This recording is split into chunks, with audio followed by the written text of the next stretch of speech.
නව ඩොමෙක්ස් වැල්ලම් සහ විස බීජ අවම කර දින 3ක් දක්වා ටොයිලට් එක ෆ්‍රෙෂ්ව තමයි. ඩොමෙක්ස්.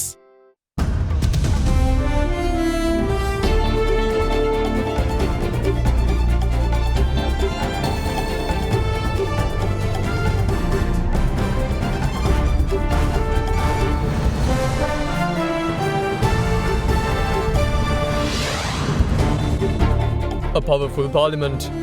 Prime Minister Ranil Wickremesinghe says a new committee system to be introduced to strengthen Parliament's power over finances. President and Cabinet to be answerable to Parliament.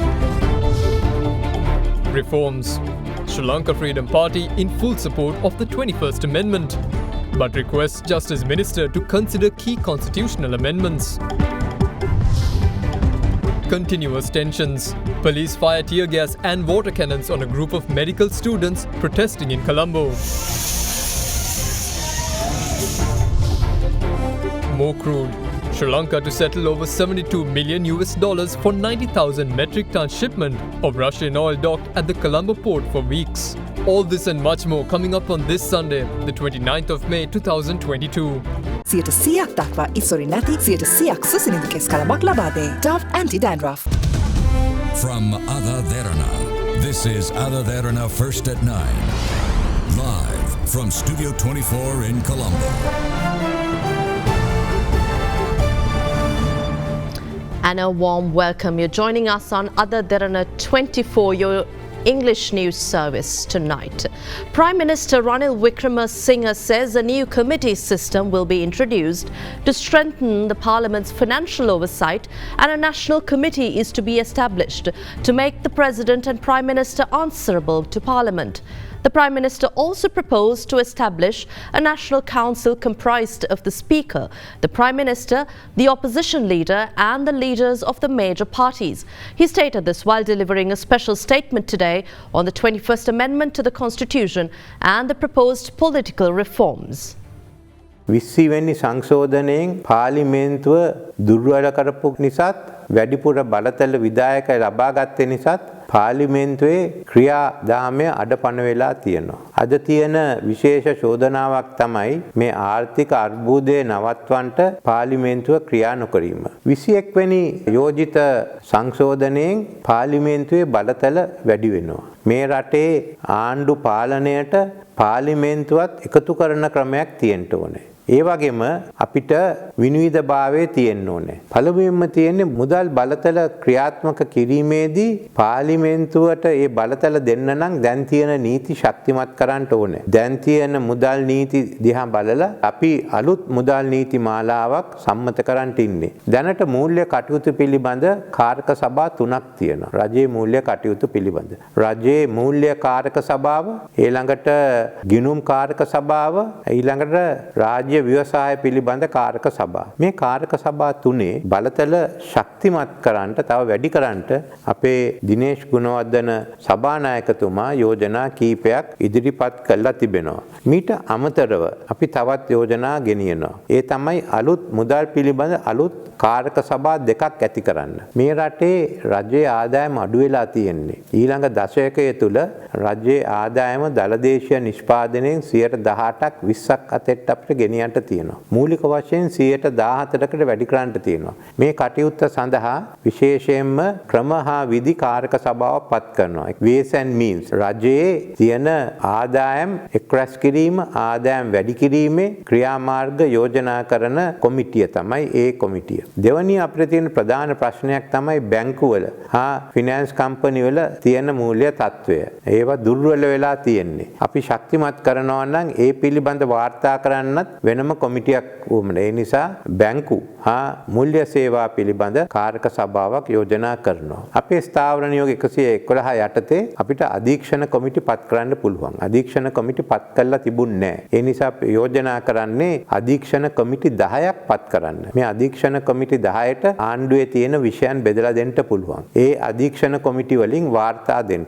ප්‍රතිපත්ති ගැනත් පාර්ලිමේන්තුවට වාර්තා කරන්න. ඒකට පාර්ලිමේන්තුව ක්‍රියා කරන්න ඕනේ මේ පිළිබඳව. මේ මූල්‍ය කාරක සභා 5 ඒ වගේම අධීක්ෂණ කාරක සභා 10 සභාපතිවරට ඉන්නේ පසුපෙළ മന്ത്രിවරු. ඇමතිවරු නෙමෙයි. මේ තරුණ අය කියන්නේ දැන් තියෙන ක්‍රමවේද මාරු කරන්න. මම හිතන්නේ ඒ වගේම දැන් තියෙන ප්‍රශ්න දැනගන්න උවමනයි. මේ නිසා මේ කාරක සභා 15ටම යෝජනා කරන්නේ තරුණ නියෝජිතයන් 4 දෙනෙක් පත් කරන්න. එයින් එක්කෙනෙක් යොවුන් පාර්ලිමේන්තුවෙන්. අනික් 3 විශේෂයෙන්ම විරෝධය පළ කරපු කණ්ඩායම අනික් තරුණ කණ්ඩායම් වලින් තෝරාගන්න. ඒ තෝරාගන්න ක්‍රමවේදය තරුණ සංවිධාන වලින්ම තීරණය කරන්න පුළුවන්. ඊට අමතරව අපි බලාපොරොත්තු වෙන්නේ මේ ගැන විශේෂඥ දැනුම ගන්න. ඒ විශේෂඥයන් අනික් පුද්ගලයන් උත් වැඩ කටයුතු වලට සහභාගී කරවගන්න. මේ හැම එකම අපි තවත් යෝජනා කරන්නේ ජාතික සභාවක්. කතානායකතුමා, අගමැතිතුමා, ඒ වගේම විපක්ෂ නායකතුමා ඇතුළු ප්‍රධාන පක්ෂ නායකයන්ගෙන් යුත් කොමිටියක් තමයි මේ ජාතික සභාව. ජාතික සභාවට පුළුවන් රටේ ප්‍රතිපත්ති ගැන කතා කරන්න, කැබිනට් මණ්ඩලයේ තීරණ ගැන කතා කරන්න, ඒ එක්කම මේ රටේ පාර්ලිමේන්තුවේ ප්‍රතිසංවිධාන ගැන සාකච්ඡා කරන්න. මේ මණ්ඩලයට අයිතිය තියෙනවා කැබිනට් මණ්ඩලයත් මේ කාරක සභා සභාපතිවරුත් කැඳවන්න. මේ අපි ඇති කළා තියෙන අලුත් ක්‍රමේ ජනාධිපතිතුමා පාර්ලිමේන්තුවට වග කියන්න උවමනයි. ඇමති මණ්ඩලය පාර්ලිමේන්තුවට වග කියන්න උවමනයි. ජාතික සභාව පාර්ලිමේන්තුවට වග කියන්න උවමනයි. මේ කාරක සභා හා අධීක්ෂණ කාරක සභා 15ත් පාර්ලිමේන්තුවට වග කියන්න තියෙනවා. Now, tensions were high once again in Colombo as a group of medical students were on the receiving end of tear gas and water cannons when police were unable to disperse them. The measures were taken by police after the protesters attempted to force their way through the heavily barricaded Bank of Ceylon, Mawatha in Colombo. A demonstration was carried out today by a group of medical students under the theme No to Deal Politics that Protect Thieves bow to the public opinion. The protest march was carried out from the Nelumpokuna Mahinda Rajapaksa Theatre and proceeded to the Golface Green. However, police fired tear gas and water cannons to the protesters as they tried to proceed down the Bank of Ceylon, Mawatha, which was heavily barricaded.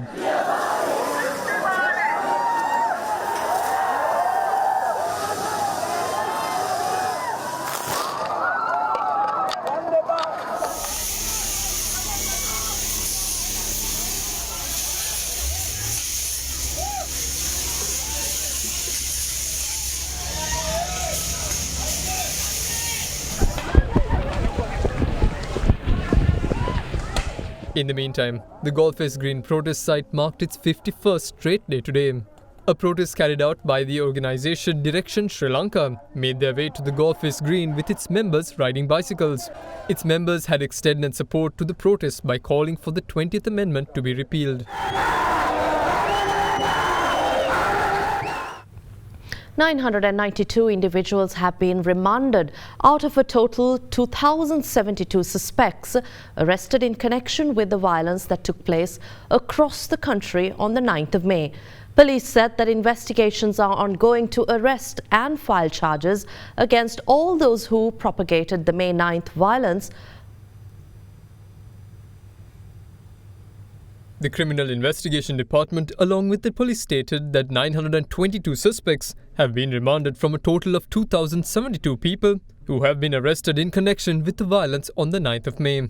So far, a total of 14 suspects have been arrested in connection with the murder of MP Amarakirti Atakorala. Charges will also be filed against those who propagated violence on the 9th of May under unlawful assembly, assaults and serious injuries, damage to private and public property. අපරාධ පරීක්ෂණ දෙපාර්තමේන්තුව විසින් විශේෂ විමර්ශන 4ක් සිදු කරන ලබනවා police පැතුමාගේ උපදෙස් පරිදි. විශේෂයෙන්ම ගාලු මෝදර සිද්ධිය සම්බන්ධයෙන් මේ වන විට සැකකරුවන් 16 දෙනෙක් අත්අඩංගුවටගෙන තිබෙනවා. එම 16 දෙනා සම්බන්ධයෙන් මේ වන විට හඳුනාගනු මේ පෙරට්ටු පවත්වනු ලැබුවා. එක් සැකකාරයෙක් සහ තවත් සැකකරුවන් 30 දෙනෙක් අපමත ගරු අධිකරණයේ මගින් නිදහස් කොට තිබෙනවා. සැකකරුවන් 12 දෙනෙක් තවදුරටත් රක්ෂිත බන්ධනාගාරගතව සිටිනවා. ඒ වගේම ඒ අනුව ගත වූ පැය 24 තුර සැකකරුවන් 45 දෙනෙකු අත්අඩංගුවට ගත්තා. ඊයේ දින ගරු අධිකරණයට ඉදිරිපත් කිරීමෙන් සහ පොලිසියේ අපමත සැකකරුවන් 44 දෙනෙකු අපමත මුදා හැර තිබෙනවා. ඒ වගේම සැකකරුවන් 24 දෙනෙකු ඊයේ දිනය තුල රක්ෂිත බන්ධනාගාරගත කරනු ලැබුවා. මේ වන විට අත්අඩංගුවටගත් මුළු සැකකරුවන් සංඛ්‍යාව 2072ක් පමණ වෙනවා. එයින් සැකකරුවන් 922ක් රක්ෂිත බන්ධනාගාරගත කිරීමට ගරු අධිකරණ මගින් නියෝග කොට තිබෙනවා. Sri Lanka's foreign minister briefs the US envoy on 21st Amendment and requests support. Details after this break.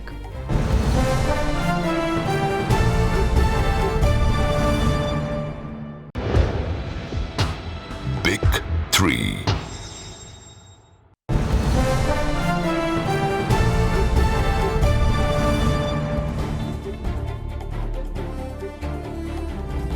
Welcome back. The Sri Lanka Freedom Party wrote to the Minister of Justice, Dr. Vijayadasa Rajapaksa, that his party, along with him, are in full support of the proposed draft of the 21st Amendment to the Constitution. The letter to the Minister also submitted several more proposals to the Justice Minister for additional amendments and requested them be considered. Meanwhile, SLPP parliamentarian Dallas Alahappiruma said that the proposed 21st Amendment will be a good start to overcome shortcomings in the past, and therefore all political parties should support the amendment to restore public faith and boost economic recovery.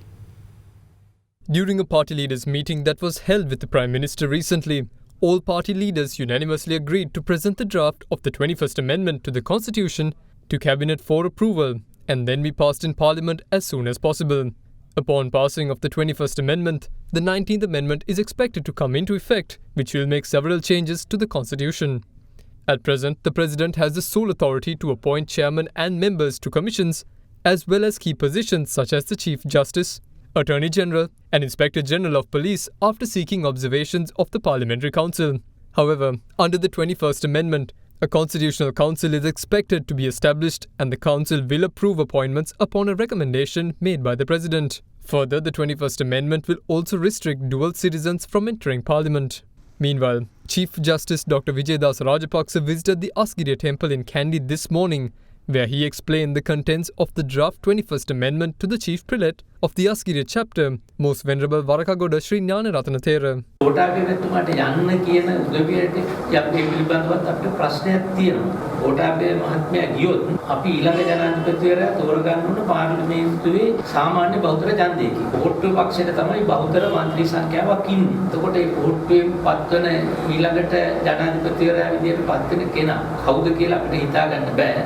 මොකද ඒක ජනතා තීරණයකුත් නෙවෙයි. ඒකට අපි යෝජනා කරන විසඳුම 21 වෙනි සංශෝධනයෙන් පටන් ගන්න. මේ වෙලාවට ජනමත විචාරණයට යන්න බෑ.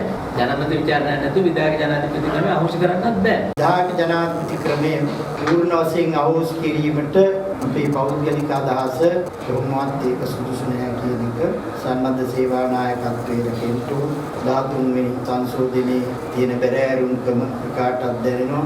ඒ නිසා ඒකට සම්බන්ධ සේවා නායකයා ජනාධිපතිතුමාගේ බලය සුරක්ෂිත වෙන්න ඕනේ කර ඒ නිසා මම හිතන්නේ ජනාධිපතිවරයාගේ සියලුම බලතල අහෝසි වෙන තාලෙ නැතිනම් නිකන් නාමික ජනාධිපතිවරයෙකු වීමේ හානිදායක බවක් තියෙනවා. Meanwhile, in a letter, Chairman of the Sri Lanka Freedom Party, former President Maithripala Sirisena, informed the Minister of Justice that his party, along with him, is in full support of the proposed draft of the 21st Amendment. The letter, however, submitted several more proposals to the Justice Minister and requested them to be considered. The SLFP requests the Justice Minister to include members of the Monetary Board and secretaries to the ministries as a category that will also receive appointments via the Constitutional Council. SLFP also suggests that Section 2 of Article 44 of the Constitution, which empowers the President to be in charge of any ministry for those which a minister is not appointed, be amended to include that the President can only hold the portfolio of Minister of Defence.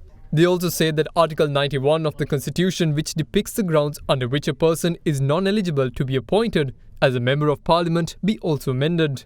They request to include conviction under Section 9 of the Declaration of Assets and Liabilities Act No. 1 of 1975, when a person such as a parliamentarian who falls under the Act fails to declare information on his assets or due to providing false information as a disqualification for election as a Member of Parliament. Meanwhile, taking to Twitter, SLPP parliamentarian Dallas Alahappiruma said that the proposed 21st Amendment is a good start to overcoming shortcomings in the past. Therefore, he says that political parties should restore the amendment to restore public faith and boost economic recovery. Opposition leader Sajith Premadasa meanwhile says the government is currently engaged in a conspiracy of reducing strengths of the 21st Amendment. Meanwhile, the Janata Vimukti Peramuna also said that the only way to abolish the executive presidency is to hold both elections, that is, to decide the abolishment of the executive presidency and parliamentary elections on the same day. ඇයි මේ 225න් අඩුම ගානේ 150කට බැරි විධායක ජනාධිපති ක්‍රමය අහෝසි කරන ඒ 21 වෙනි සංශෝධනය ක්‍රියාත්මක කිරීමේ පළවෙනි පියවර තබන්න. ජනමත විචාරණය පස්සෙන්න පුළුවන්. අද මේ 21 වෙනි සංශෝධනය දියාරු කරන්නට, එහි අගය අඩු කරන්නට අද මේ රජය කුමන්ත්‍රණකාරී ව්‍යාපෘතියක නියැලී සිටින්නේ. මේ විධායක ජනාධිපති ක්‍රමය අහෝසි කරන්න නම් තියෙන එකම ක්‍රමය තමයි එක දවසක ඡන්ද දෙකම තියන්න ඕන. මොකද්ද? විධායක ජනාධිපති ක්‍රමය අහෝසි කරනවද නැද්ද කියන ජනමත විචාරණයයි මහා මැතිවරණයයි එකම දවසක තියන්න ඕන. එහෙම නැත්නම් කවදාකවත් මේක අහෝසි කරන්න හම්බෙන්නේ නැහැ. මොකද හේතුව ජනාධිපතිවරණය කලින් තිබ්බොත් ජනාධිපති වෙන කෙනාට ඕන වෙනවා ආණ්ඩුවක් හදාගන්න. මහා මැතිවරණය කලින් තිබ්බොත් ඒකෙන් දිනන පක්ෂයට ඕන වෙනවා ජනාධිපතිකම ගන්න. Now, the US Ambassador Julie Chung assures that the United States will continue to assist Sri Lanka during its difficult time as it understands the challenges that the island nation is faced with. The US Ambassador made this assurance during a discussion with Sri Lankan Foreign Minister Professor G.L. Pires on Friday. Minister Pires has also briefed the ambassador on the progress of discussions with different political parties on the draft 21st Amendment to the Constitution. Minister of Foreign Affairs Professor G.L. Pires met US Ambassador Julie Chung at the Ministry of Foreign Affairs on Friday and held wide-ranging discussions on bilateral relations, current domestic developments and assistance from the international community to mitigate challenges facing the country. The Foreign Minister stated that the government is focused on exploring all possible avenues in the provision of short and long-term solutions, in alleviating difficulties encountered by the people, and in the implementation of a clear plan of action. The Foreign Minister encouraged continued support from the US and other countries, both bilaterally and through multilateral channels, to mitigate the economic challenges in Sri Lanka. He also briefed the ambassador on the discussions with different political parties with regard to the draft 21st Amendment to the Constitution. Further, the Foreign Minister assured Ambassador Chung that despite the current economic challenges, the government remains fully committed to addressing reconciliation-related issues. Ambassador Chung stated that the United States is a friend of Sri Lanka and is well aware of and understands the challenges in the country, and that the United States will continue to support Sri Lanka during this difficult time. The World Health Organization has assured to help Sri Lanka address immediate gaps in medicines and medical equipment in the country. Director General of the World Health Organization, Dr. Tedros Ghebreyesus, met with Sri Lanka's Director General of Health Services, Dr. Asela Gunawardena, on the sidelines of the 75th World Health Assembly in Geneva. In a tweet, the WHO chief said that they discussed how the World Health Organization can help address immediate gaps in medicines and medical equipment in Sri Lanka due to the economic crisis, and also help maintain primary healthcare services. The 75th World Health Assembly, which commenced on the 22nd of May in Switzerland, concluded yesterday. The Inspector General of Police, C.D. Wickramaratne, issued orders to the police to hand over the investigation into the murder of the 9-year-old girl Fatima Aisha to the Criminal Investigations Department. Meanwhile, the post-mortem on the remains of little Fatima was due to be carried out. On Friday, the 27th of May, 9-year-old Fatima Aisha, who had left home to go to a meat shop located in close proximity to her residence in Atalugama in Bandaragama, did not return home. Following a police complaint filed by her parents, investigations uncovered CCTV footage showing the child entering and exiting the shop. Along with the assistance of area residents, police then began investigations on the missing child. Last evening, the body of the 9-year-old girl Fatima Aisha was later uncovered in a swamp located near her residence.